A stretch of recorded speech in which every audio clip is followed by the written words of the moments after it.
د ټیکنیکل احمد یوټیوب چینل مینوالو السلام علیکم. په دې هیله چې ټول به روغ جوړ خوښ او خوشحاله خوښ یم چې نن یو ځل بیا درته یوه ښکلې ویډیو حاضروم.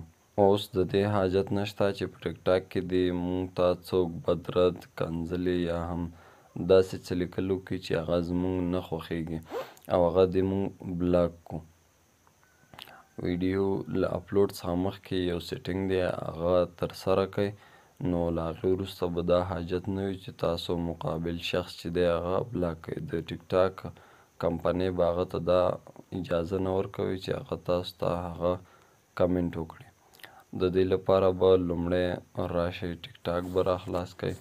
کله مو چې ټیک ټاک راخلاص کړو او دلته به چې دی کله مو چې په دغه پروفایل باندې کلیک وکړو نو دغه درې ډاټ چې پاس راځي په دغه درې ډاټ باندې به کلیک وکړئ او دلته به راشئ په د سیټینګ اینډ پرایوسي باندې به کلیک وکړئ. په دې باندې له کلیک کولو څخه وروسته به لږ لاندې راشئ او دلته به کانټینټ پریفرنس په دغه باندې به کلیک وکړئ.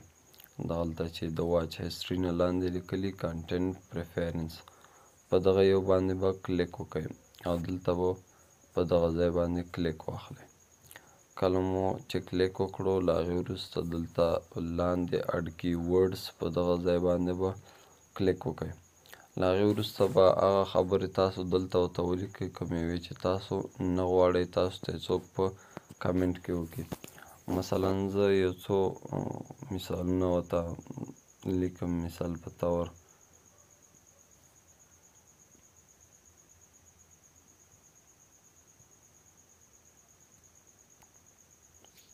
مثلا زه ورته په انګلیش کې خان لیکم.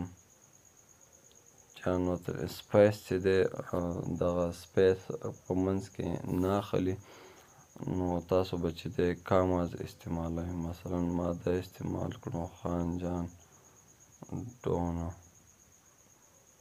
هر څومره چې تاسو غواړئ کولی شئ تر دلته لیکل شوي هم دي 80 حروفو پورې تاسو کولی شئ چې دغه ورکړئ.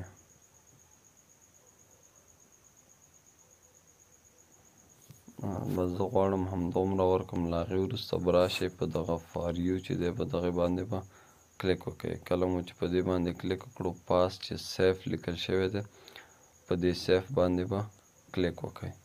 نو دلته چې دی هغه کی ورډز چې دی هغه اضافه شو. بیا دپاره هم تاسو کولی شئ چې نور ور اضافه کړئ نور ور اضافه کړئ. هر څومره چې تاسو وغواړئ هغه کی ورډز چې دی هغه ور اضافه کولی شئ. نو بیک به لاړ شئ. کله چې بیک لاړئ نو چې دا هغه په اسانۍ سره ول اپلوډ کړئ. نو هر څوک چې دغه کمنټ ماته کوي دا ما چې خان جان ډون ورته ولیکلو هر څوک چې دغه کمنټ ماته کوي د هغه دغه کمنټ چې دی هغه به ماته نه شو کېږي په ټیک ټاک باندې. نو دغه وې زموږ د نن ورځې ویډیو. که ویډیو مو خوښه شوې نو له ملګرو سره شیر کړئ او د نورو ویډیوګانو لپاره در سره ټیکنیکل احمد یوټیوب چینل سبسکرایب کړئ.